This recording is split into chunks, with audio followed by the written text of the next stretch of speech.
All praises. All praises.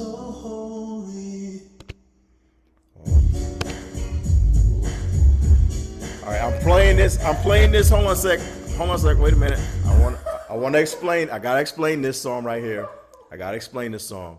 So I put this on here because I woke up with this song in my head. Not the whole song, but there's a portion of this song that I'm going to play. That this is what I woke up with in the face of everything that was going on in the world. Because I know Cats is like, wait a minute, man, what's going on with this brother? In the face of everything that's going on in the world, a lot of people still in fear. You're hearing about the wars, Israel and Iran. You're hearing about nukes and all of these things, da da da da da. And a portion of this song was in my head. So if anybody remembers Guy and Aaron Hall came out with an album, or whatever, and one of his songs was "Don't Be Afraid." Now, the song in and of itself, again, the content of the song, I ain't worried about that. But this morning, as I woke up, it came from a dream. As I woke up, just this portion of the song was in my head. I know that was kind of crazy, right? And I'm not playing the whole thing, but just playing exactly what I woke up with, if you can hear it.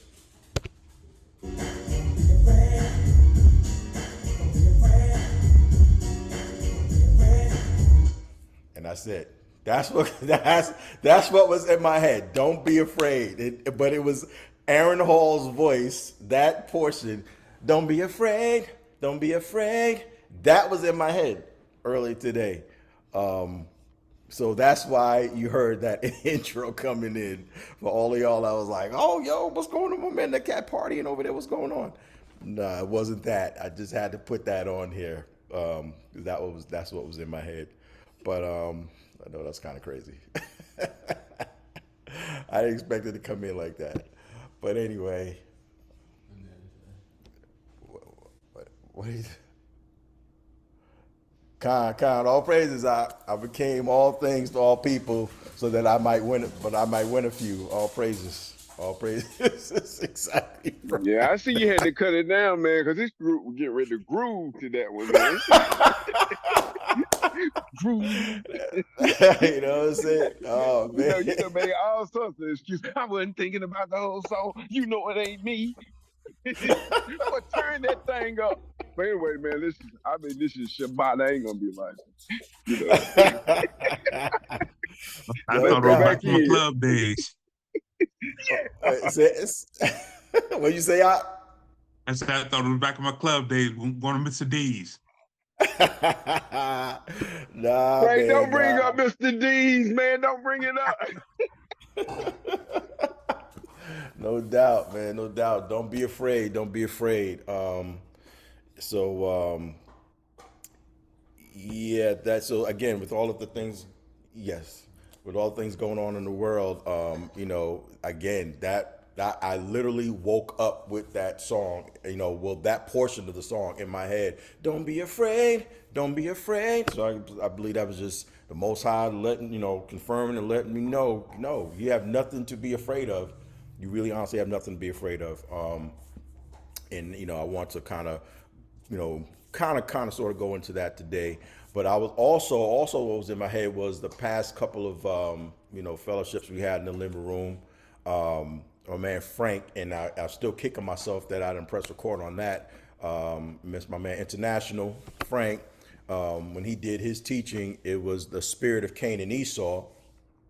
And just had me kind of going, just thinking about this, like actually the past few weeks, just had me kind of going, that spirit of Cain and Esau, was like an unworthy sacrifice, and a worthy sacrifice, physically and spiritually, right? The unworthy sacrifice and the worthy sacrifice, physically and spiritually. And then, Dez, his teaching was the testing in the valley, right? The testing in the valley, trusting Yah's process in times of testing. And those things was just kind of, going on in my head. And, just thinking about the times we're in and the times that are coming, it brought me to Jeremiah 30, right? And as I was reading Jeremiah 30, 1 to 8, and I think it was 1 to 8 in verses 10 and 11, I started thinking about, the wilderness, right? I just started thinking about the whole wilderness. Now, we hear about the wilderness, but, we know from, studies and our teachings that the wilderness is not a place of chaos or the wilderness is our place of order, right? Wilderness is our place of order. That's where the Most High set in order, some things before we could go into the promised land. So wilderness is our place of order. But I had posed this question in my head: will the wilderness serve a dual purpose? Will it be our place of order as well as our Goshen? And I was just reading certain things, and it just kind of brought me there. Will it serve as, our place of order, as well as not just, a Goshen, you know what I mean? And we know Goshen is that place where the Israelites dwelt. We had our own portion of city in Egypt, well, I guess a suburb of Egypt, if you will, where we stayed. And when all the plagues happened, it missed us, right? And it was raining down havoc on Egypt. So some of this reading I was doing, I was just kind of going there. So just want to parse that out. And like I said, I'm not saying I have all, the answers or this, that, or whatever. This is why we're in the living room to discuss and add, subtract, whatever it is we need to do. We just want to be in a place where in that time of testing or passing under the rod, we want to be successful in that in order to go into the way of righteousness. So again, just all practical things that we're doing here to try to obtain the kingdom. So will the wilderness serve that dual purpose as our Goshen, as well as a place of order or a place of testing? So first, I just want to start out with Jeremiah 30. It's 37 in the Septuagint. Jeremiah 30, and of course I'm reading out of Septuagint. So reading as the wilderness as Goshen, set apart from the tribulation. All right. So Jeremiah 30, again, if you're reading the Septuagint, it's 37. 1 through 8. So to begin, it says, the word that came to Jeremiah from Yah, saying, this speaks Yah Elohim of Yashara'al, saying, write all the words which I have spoken to you in a book. For behold, the days come, says Yah, when I will bring the captivity of my people Yashara'al and Yahweh or Judah, says Yah, and I will bring them back to the land which I gave to their fathers, and they shall be Adonai or masters of it. Verse 4. And these are the words which Yah spoke concerning Yashara'al and Yahweh, Judah. This says Yah, you shall hear a sound of fear. There is fear. Okay? She says, you shall hear a sound of fear, and there is fear, and there is not peace. Verse 6. Inquire and see if a male has borne a child. And read it as a question. Inquire and see if a male has borne a child, and ask concerning the fear wherein they shall hold their loins and look for safety. So hold their loins. That's why he's inquiring if a male has borne a child, because they're in fear and holding themselves like this, like, oh my gosh, like what's going on? You know what I mean? So wherein they shall hold their loins and look for safety, for I have seen every man and his hands are on his loins. Like this. Their faces are turned to paleness. So there is a fear that's coming upon the earth. Verse 7. For that day is great. and there is not such another. And it is a time of straightness to Yaquab, to Jacob. Okay, a time of straightness, or a time of setting in order, if you will, right? But it says, but he, Jacob, shall be saved out of it. So the tribulation is coming, but Jacob shall be saved out of it. Now it says it's a time of straightness to Jacob. So could it be that what that's saying is there was a time of straightness to Jacob, which we know we're in the curses and things like that. But now things are going to be reversed, and now we'll be saved out of it, right? Verse 8. In that day, says Yah, I will break the yoke off their neck and will burst their bonds, and they shall no longer serve strangers. So again, we know there's a day coming of tribulation, a time of fear, no peace. But he says that Quab, Yashara'al, is going to be saved out of it. Hence this is why I played that song. I'm sure that's why that song was in my head. Don't be afraid. Don't be afraid. Again, we need not fear. Verse 10, skip down to verse 10, verses 10 and 11. Okay. Then fear not, O Yaquab, my servant, declares Yah. Fear not, nor be dismayed, O Yashara'al, for behold, I will save you from far away, and your offspring from the land of their captivity. Yaquab shall return and have quiet and ease, and none shall make him afraid. Verse 11, for I am with you to save you. Salvation, that Luke chapter 1, I believe it starts at verse 68. Read Luke chapter 1, starting verse 68. We can go there later just to see that. For behold, I will save you from afar, and your offspring from the land of their captivity.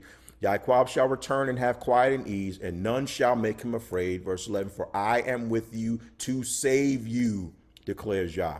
I will make a full end of all the nations among whom I scattered you. Okay? It says, I will make a full end of all the nations among whom I scattered you. So remember when I said in the beginning, will the wilderness serve a dual purpose as our Goshen as well as that place of order and testing? I will make a full end of all the nations among whom I scattered you, but of you I will not make a full end. I will discipline you in just measure, and I will by no means leave you unpunished. So verse 11 again, for I am with you to save you, declares Yah. I will make a full end of all the nations among whom I scattered you, but of you I will not make a full end. I will discipline you in just measure, and I will by no means leave you unpunished. So again, does it serve that dual purpose, the wilderness? Psalms 91, verse 8. And we're going to go into Ezekiel 20 as well, if anyone was thinking that. We're going to go into that. Because just that portion we just read in verse 11 of Jeremiah 30, I will discipline you in just measure, and I will by no means leave you unpunished. Right? But we're seeing that the most, this time of tribulation, this time of turmoil, this time of fear and trembling, he says that Yashara'al will be saved out of it. He's going to save us. And just real quick, if you go to Luke chapter 1, we read this before. Luke chapter 1, starting at verse 68, I want to say.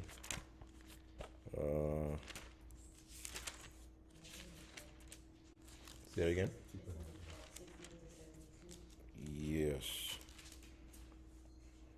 Luke chapter 1, starting at verse 68.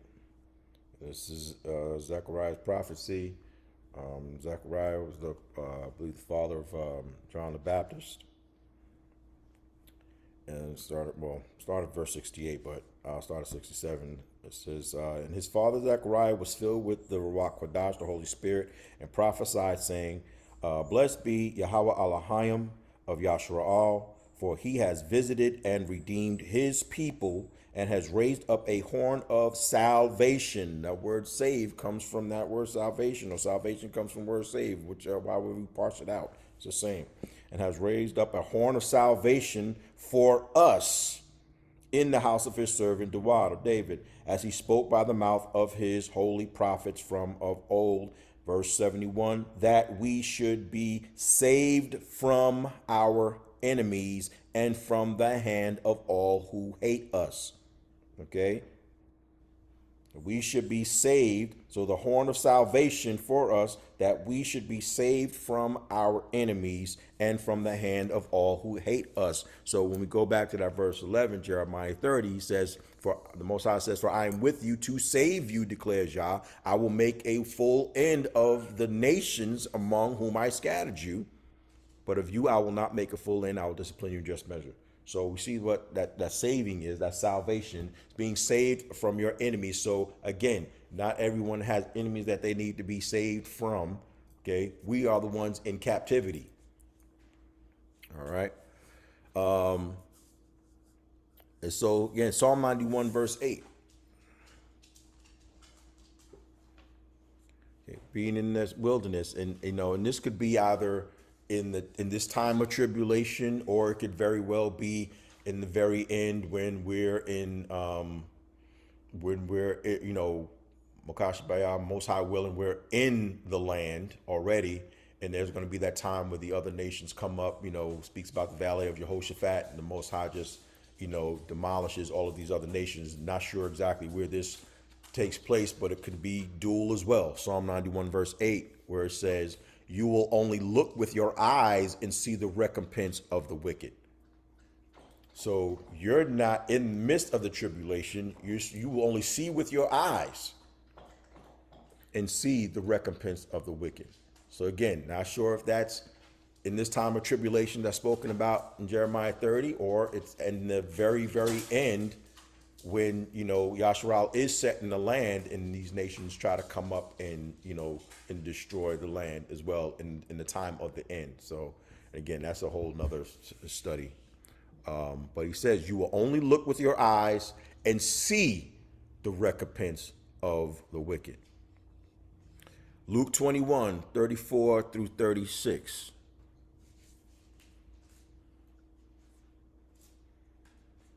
So again, asking the question, will the wilderness serve a dual purpose? Will it be our Goshen as well as that place of order? One second.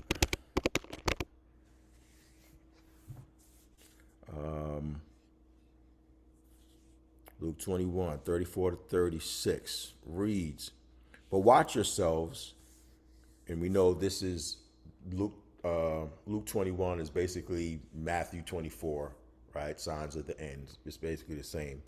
It says, but watch yourselves, lest your hands be weighed down with dissipation and drunkenness and cares of this life. And that day come upon you suddenly like a trap. For it will come upon all who dwell on the face of the whole earth. But stay awake at all times, praying that you may have strength to escape all these things that are going to take place and to stand before the Son of Man. Okay, stay awake at all times, praying that you may have strength to escape all of these things that are going to take place and to stand before the Son of Man. So again, we see and escaping these things, as well as being before this says Yahweh Shai, right? Or the Most High, right? It says it's the Son of Man, so it would be Yahweh Shai. But again, is it dual? A place of Goshen, that apart from the tribulation, as well as that place of order, right? Being passed under the rod as well.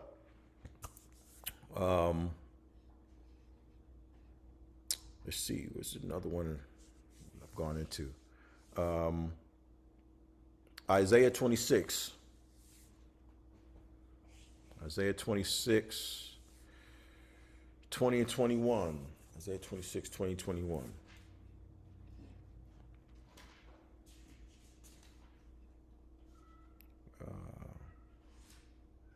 And we know, of course, I always say this time now that we have now, Most High has breathed into these dry bones so that we may, we may live.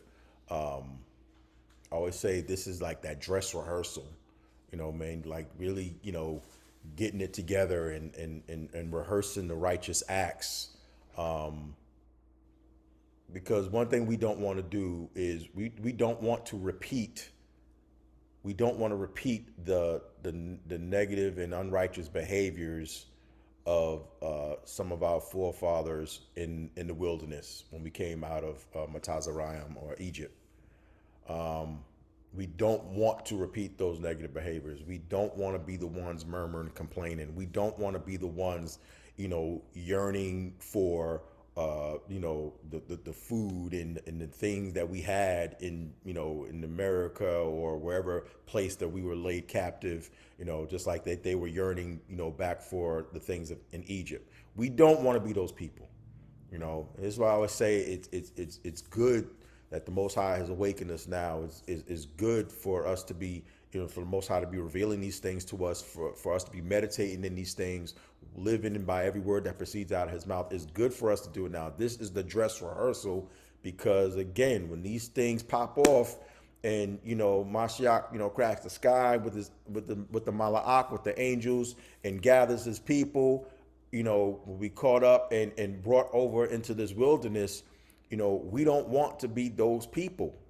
There's a whole list of things that took place in the wilderness against our forefathers that were murmuring and complaining and building up idols and all of these things, and not trusting the Most High, doubting the Most High and all of these things. And you see, they were burnt up, there were plagues, there were all types of things. Earth opened up, swallowed some of them. I mean, we don't want to be those people.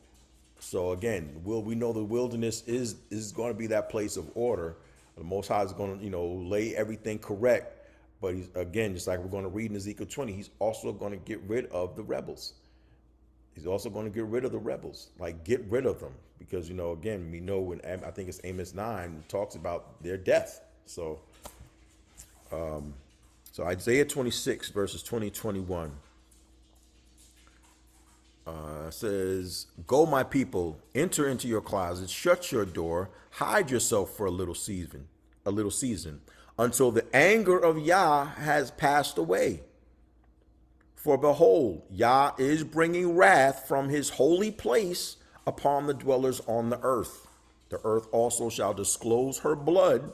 Those of our people that, have gone on and have, been dealt with by the hand of these oppressors and the enemy. The earth also shall disclose her blood and shall not cover her slain.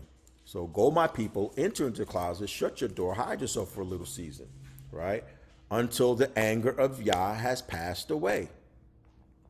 Right? Now we know it's not just us just picking up and dipping out and leaving and holding our yards, because we just read verse 10 and 11, Jeremiah 30, right? Well, even before that, he says, "There's a time of straightness to Jacob. There's a time coming of fear, but he shall be saved out of it." Then verses 10 and 11, "Fear not, O Jacob, my servant, nor be dismayed." He says, "I will save you from far away, your offspring from the land of their captivity." Right? Verse 11, "For I am with you to save you. I will make a full end of all the nations among whom I scattered you, but of you I will not make a full end." So God kind of goes, ties in and goes hand in hand. Go, my people, into your closet, shut your door, hide yourself for a little season, right? You will be set apart from the tribulation, from this particular time of tribulation. You will be set apart from it, right? And that, again, that's what we're talking about, that dual purpose, that Goshen, being set apart from that tribulation, just like our people were set apart in Goshen from that whole 10 plagues of tribulation. We were set apart in Goshen. Now, again, this is why, we say this is a dress rehearsal, because there were Israelites that died in the plague of darkness. Reading in the book of Jasher, there were Israelites that died because they did not hearken unto Masha, unto Moses and Aaron. They didn't want to hear anything. They didn't want to listen. And we already know, Most High said we are hard, a stiff-necked, hard-headed people. And we know there's a lot of our people that are still very stiff-necked, very prideful, hard-hearted, that don't want to listen. Okay, and we know there is a time of tribulation that is coming. And we just read in Luke, he says, for us to just pray, right? Watch and pray. For it will come upon you that dwell upon the face of the earth. Stay awake at all times, praying. I think Danny spoke about that last week when, just that whole watching and praying.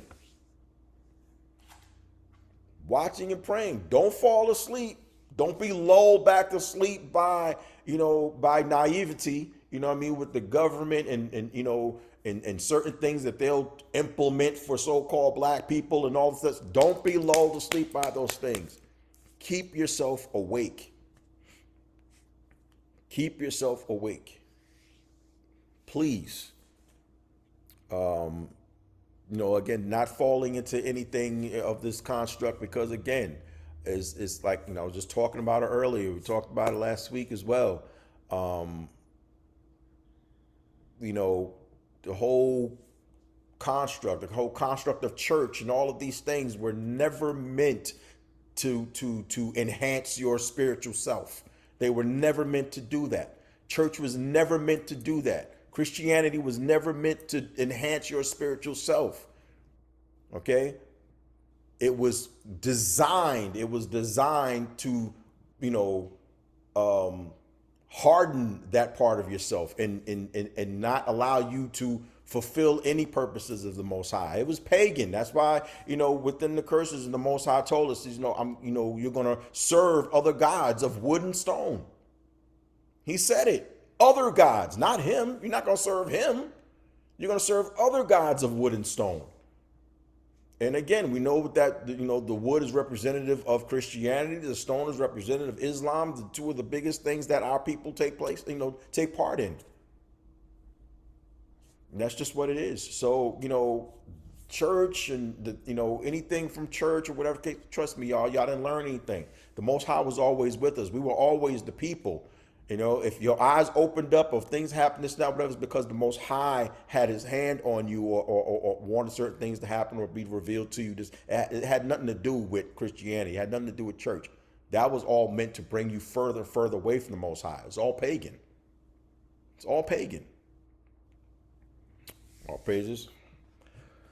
So Ezekiel 20, 33 to 38.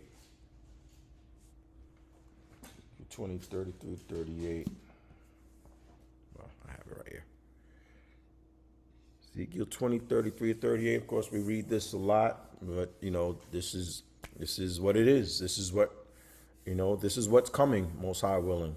This is what's coming for us. So, and this is what we're partially preparing ourselves for, because again, I always say it goes beyond the wilderness. That's the place of order, preparing us to go into the way of righteousness, to go into the kingdom. But again, I believe that the wilderness is serving that purpose. So, Mashiach comes, he gathers us up with the Mala'ach, with the angels, brings us all into the wilderness.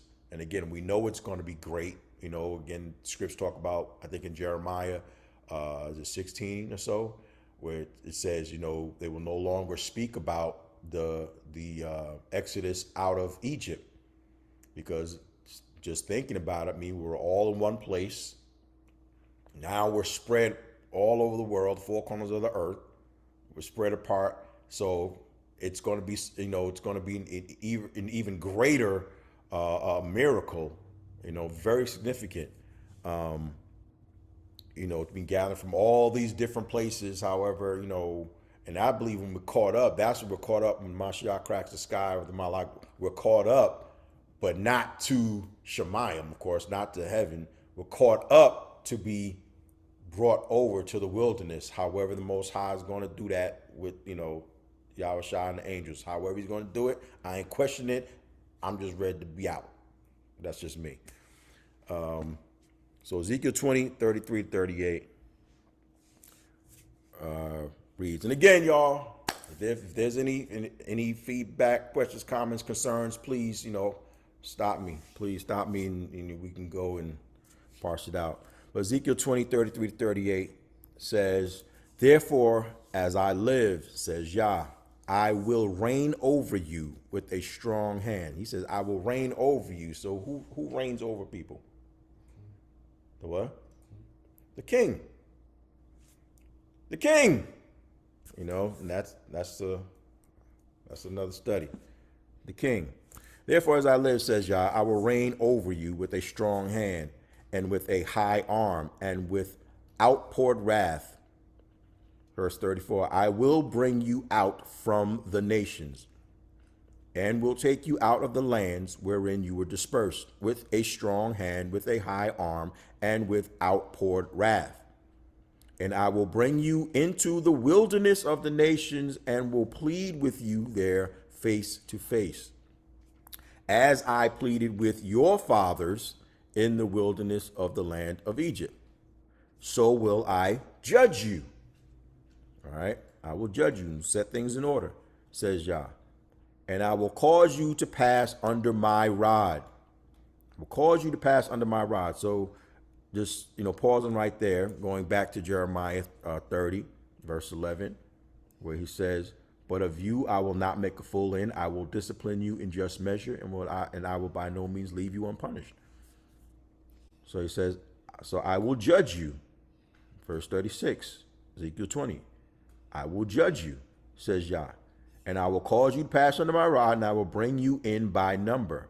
Verse 38, and I will separate from among you the ungodly and the revolters, for I will lead them forth out of their place of sojourning, and they shall not enter into the land of Yashara'al, and you shall know that I am Yah, even Yah. Okay, so I'm not saying I'm right, or whatever the case may be, but again, will that wilderness serve that dual purpose as our place of order as well as our Goshen? As well as our Goshen.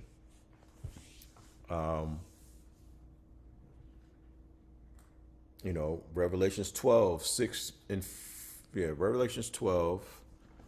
I messed this up. Hold up. Revelations 12. Let's see.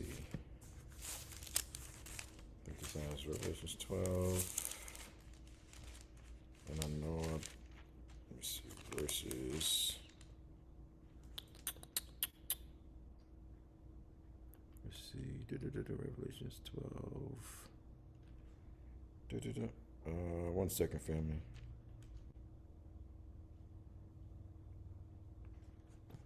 It is going to be. How did I get that?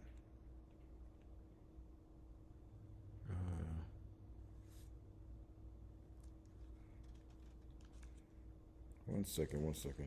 Messed something up.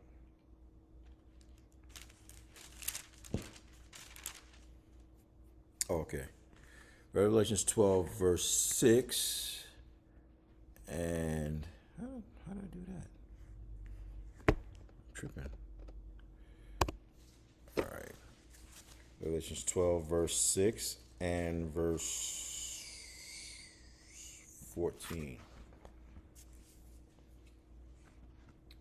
Revelations 12, 6 and 14. And the woman fled into the wilderness. And the woman is who? Yashara'al. The woman fled into the wilderness, where she has a place prepared by the Most High. Okay?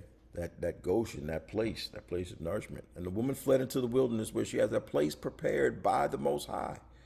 And when she is to be nourished for 1,260 days, which is 3.5 years, verse 14, but the woman was given the 2 wings of the great eagle, so that she might fly from the serpent into the where? Wilderness, to the place where she is to be nourished for a time and times and half a time. That wilderness is that place of nourishment. So again, Goshen as well as the place of order. All right. This is one I really wanted to get to. Hosea chapter 2. Hosea chapter 2, verses 14 and 15.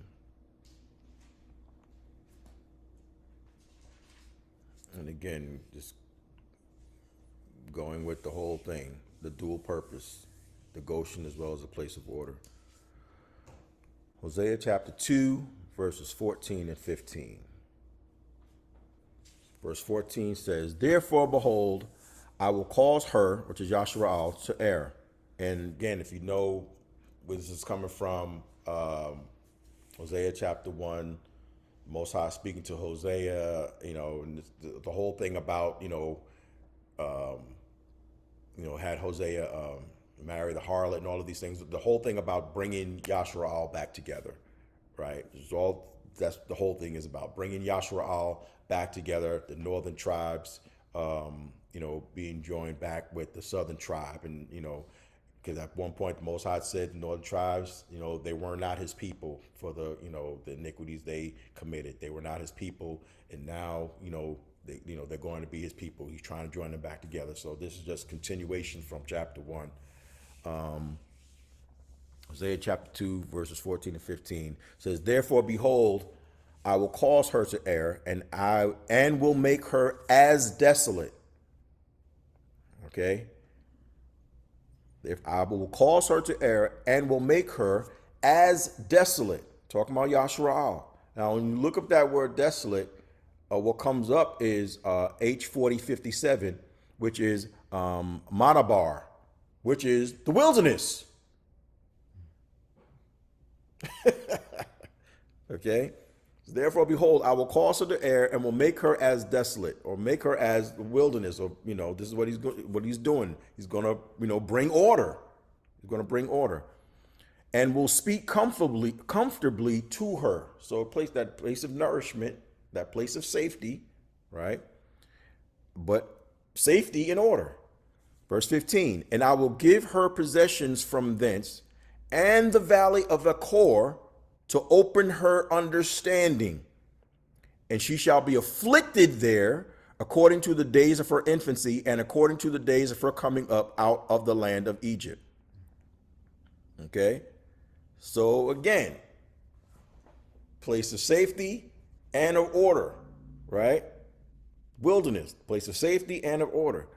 So again, going back, I will cause her to err, I will make her as desolate, or Madabar, which is the wilderness, will speak comfortably and will speak comfortably to her. So he's telling you right there, the wilderness, that place of order, right? And will speak comfortably to her. I'm going to nourish her. Verse 15, I will give her possessions from thence and the valley of Achor to open her understanding.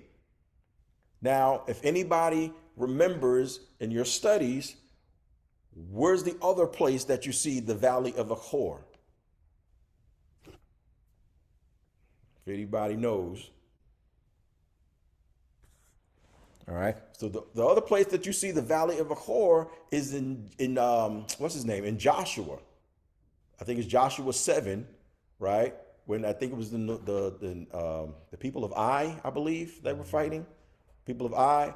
And we know Achan, well, people say Achan, but Achan, the Most High told them to not take anything from these people. Don't take anything from them. Just go in, jack them up, boom, boom, boom, but don't take anything from them at all. All right? Do not cause your hands to sin. Okay?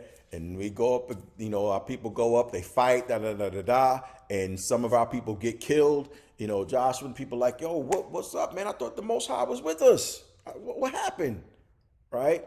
And then come to find out, the Most High reveals to him, somebody sinned. Somebody in the camp sinned. And it brought death, to some of these, soldiers and some of our people. Joshua 7:24 is talking about the valley, but, context before that is talking about the whole thing, right? Yep. So it's Joshua 7. So, so the Most High, he, basically reveals to Joshua that it was, Achan who, did these things and took, the gold and all of these other things, these trinkets or whatever the case may be from these people after the word was like, don't take it. Don't Just kill these people and leave them, right? Don't take anything. So, Khan is the man. They bring him out, him and his family and everybody, and they bring them to the Valley of Achor. Okay, that's what they brought him to, and there he was stoned and burned with fire. Okay, so this is why you see right here in Hosea 2 verse 15, and I will give her possessions from thence. Okay, talking about Yashara'al, I will give her possessions from thence, and the Valley of Achor, to open her understanding. I am going to root out iniquity from the midst of my people. That's what that is saying. Because in the Valley of Achor, that's what happened back in Joshua 7. Most High was rooting out iniquity from the camp. And that's why he brings that up right here. Okay? So he's going to bring us into the wilderness. He's going to speak comfortably unto us, and he's going to root out iniquity.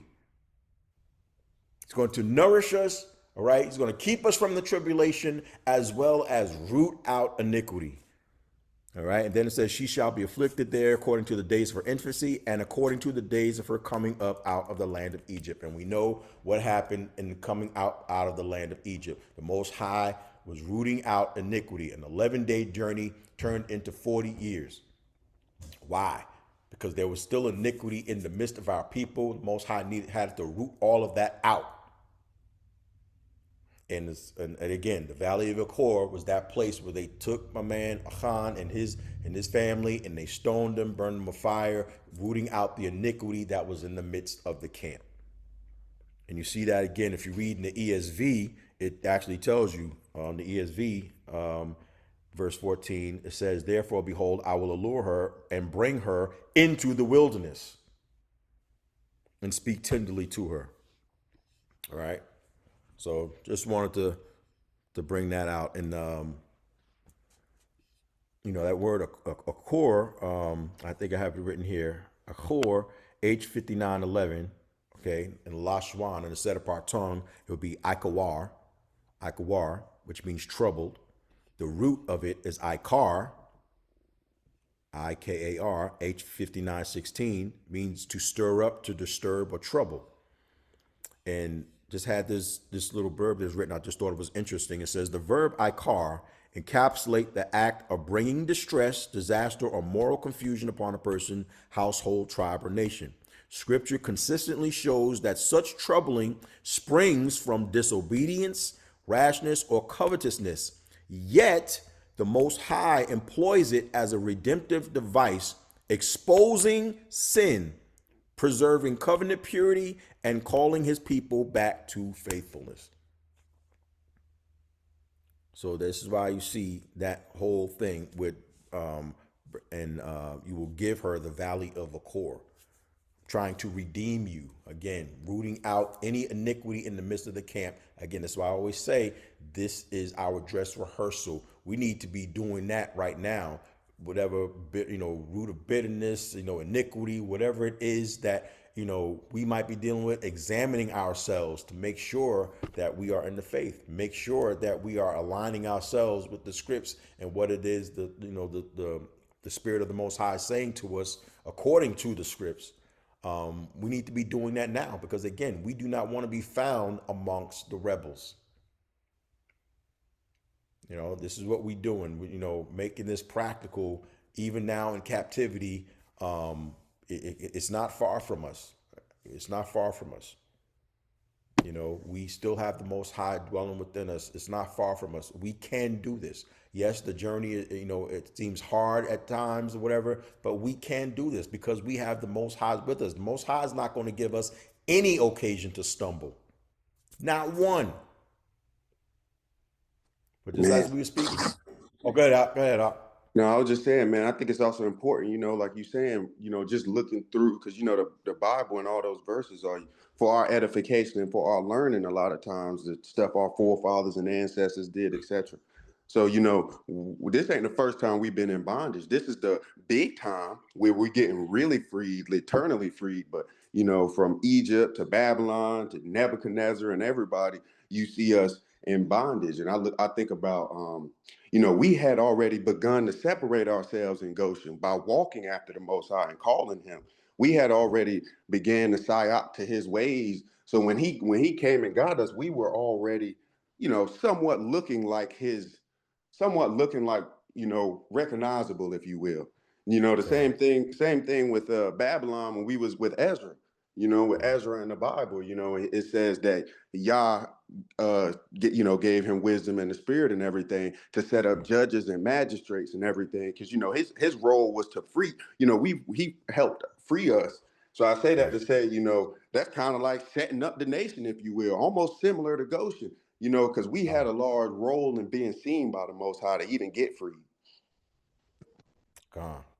Now, all praises out, all praises, and that's why I say that what you're saying is exactly what I'm saying as far as that whole dress rehearsal, right? This is the setting up. You know what I mean? The Most High again breathes into these dry bones that we may live. This now whatever, and because a lot of people will say, well, back then they still knew who they were, da da da da da. And okay, fine, they still knew who they were. We're coming to know who we are, but there's more than enough in that text and by the Spirit for us to be able to get to a place where we need to be, right?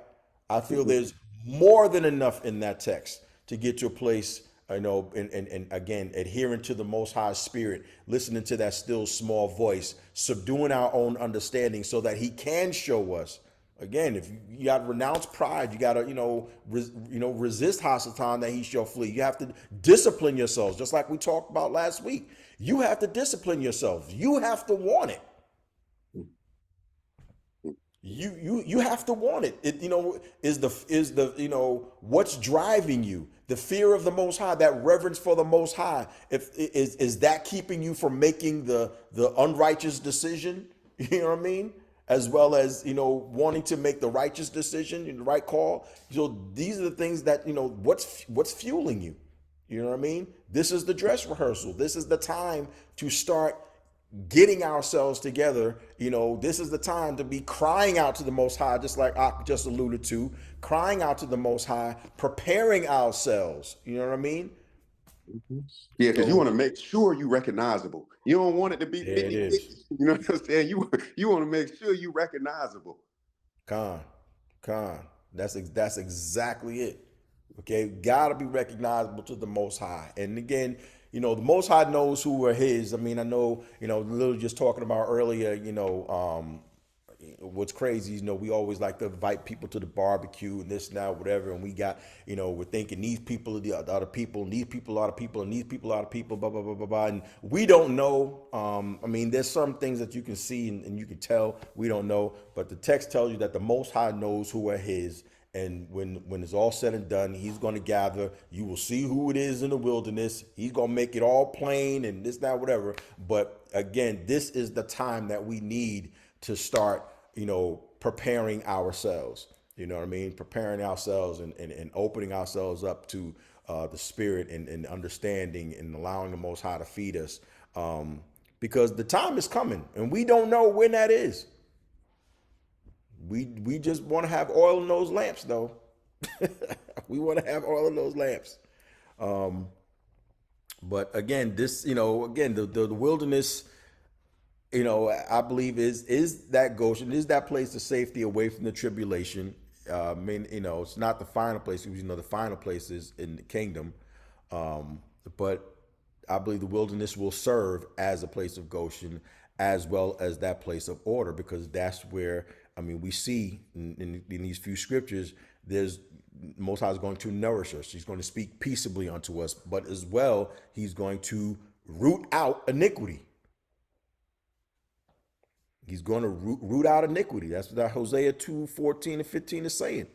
He's going to make you as desolate. He's going to make you as wilderness, bringing you into the wilderness and speaking comfortably unto you, and and give you the valley of Achor.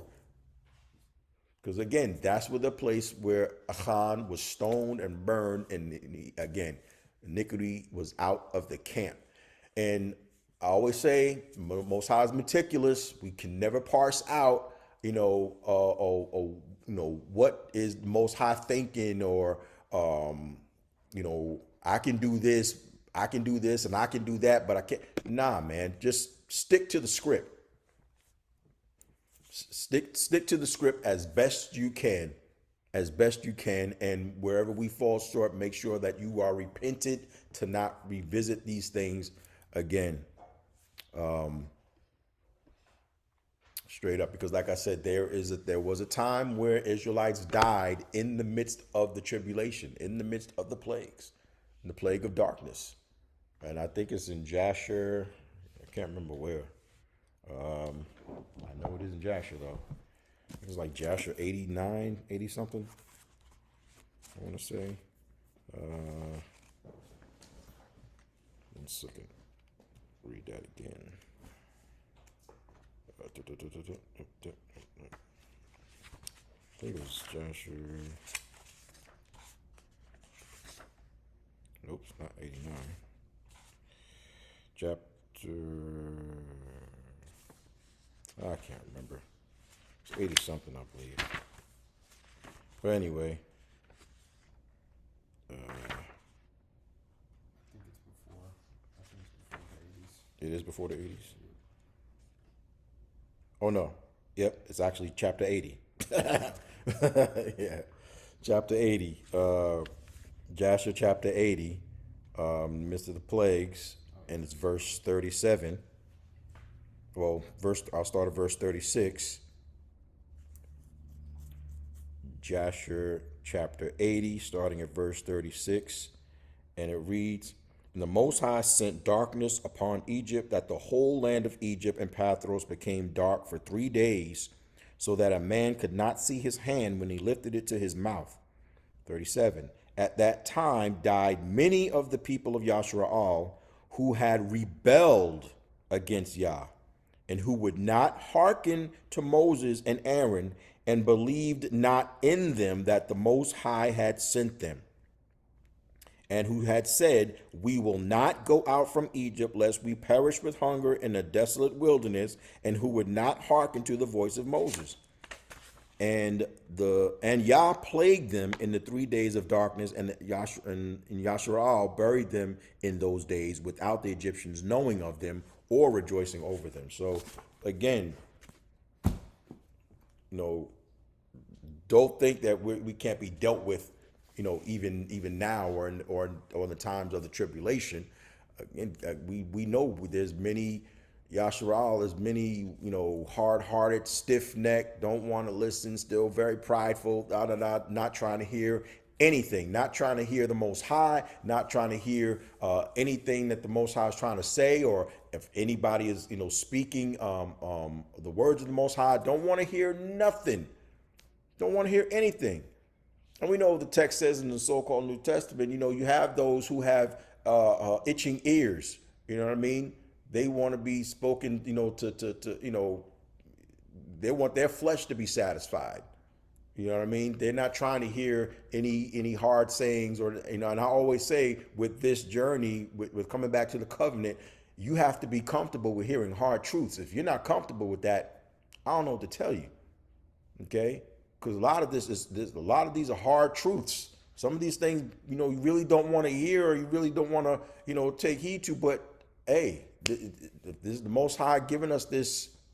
It is what it is. You know what I mean? This is your medicine. This is your health. This is your well-being. And I always say, I'm not going. Me personally, this is just me. I can't speak for anybody else. Me personally, I'm not going to fight with somebody about what's good for you. I'm not going to do it. I'm not going to go back and forth and fight with you. Why should I have to fight you or beat you down or hold you down to give you what's good for you? I'm not going to do that. Just like, Mashiach said with the disciples when he sent them out, you know what I mean? If they receive you, let your peace come upon the house. But if they don't, shake the dust off your feet and keep it pushing. And that's how we're to be. We're not, he didn't tell us to debate with anyone. No one. Like I always say, the truth doesn't need to be debated. It is the truth. It is not a truth. It is the truth. And we know what Psalm 119 verse 142 says, right? Thy righteousness is an everlasting righteousness, and your law, your instruction is the truth. So that is the truth. And it doesn't need to be debated. It doesn't need anybody's validation. So whether you agree with it or you don't, it is still the truth.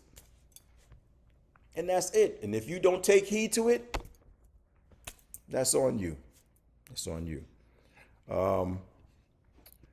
But in closing, I also wanted to share this hope that we have even in death, even if, we don't make it to see the cracking of the sky when Mashiach come with all his mala'ach, and even in that, you know what I mean?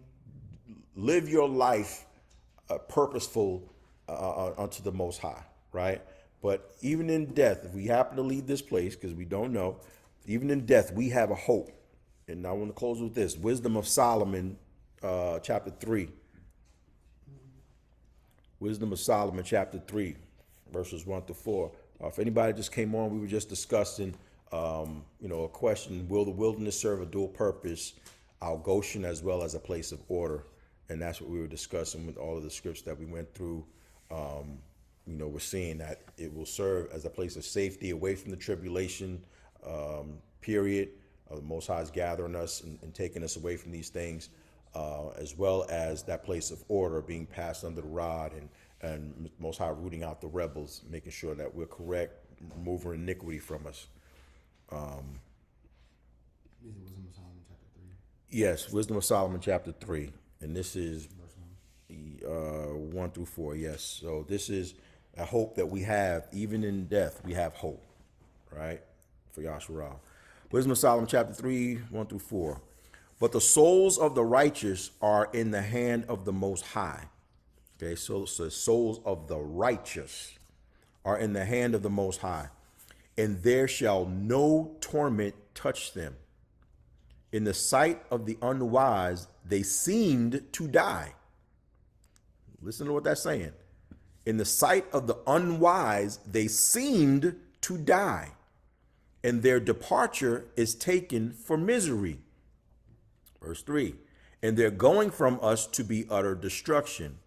But they are in shalom, they are in peace. For though they be punished in the sight of men, yet is their hope full of immortality. Verse 5, and having been a little chastised, they shall be greatly rewarded. For the Most High proved them and found them worthy for himself. Verse 6, as gold in the furnace has he tried them, and received them as a burnt offering. And in the time of their visitation they shall shine, and run to and fro like sparks among the stubble. They shall judge the nations and have dominion over the people, and their Adonai, or their master, shall reign forever. They that put their trust in him shall understand the truth, and such as be faithful in love shall abide with him. For grace and mercy is to his saints, and he hath care for his elect. All praises. And this is why we don't mourn as the world mourns. We know, yes, we lose someone. We know it is hurtful, it is painful, but this is the hope that we have. We remain righteousness as his elect. This is the hope that we have, right? And I love that part that said, verse 4, for though they be punished in the sight of men, well, even before that, says verse 1, in the sight of the unwise, they seem to die, and their departure is taken for misery. Verse 3, and they're going from us to be utter destruction, but they are in peace. For though they be punished in the sight of men, yet is their hope full of immortality. All praises. All praises. So again, I always say we have such a great hope, whether we are here and alive to see the clouds crack, or even if we leave this earth, we have a great hope, and we just have to keep our hands in the plow without looking back. Keep our hands in the plow looking back. Again, just like we spoke about last week, we have to discipline ourselves. The journey is not easy. No one said it is easy. The Most High never said it was easy. The journey is not easy, but again, with him, all things are possible. All things are possible, and we can get through it. The Most High is not going to give any occasion for us to stumble, right?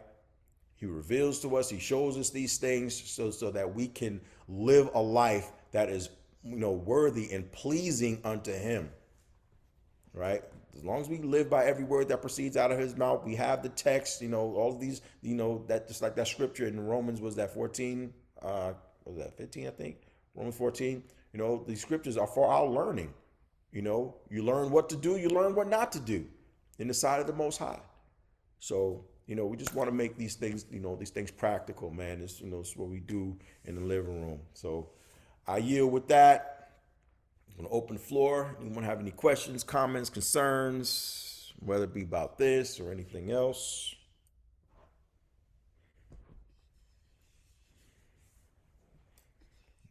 Nada? All right. All right.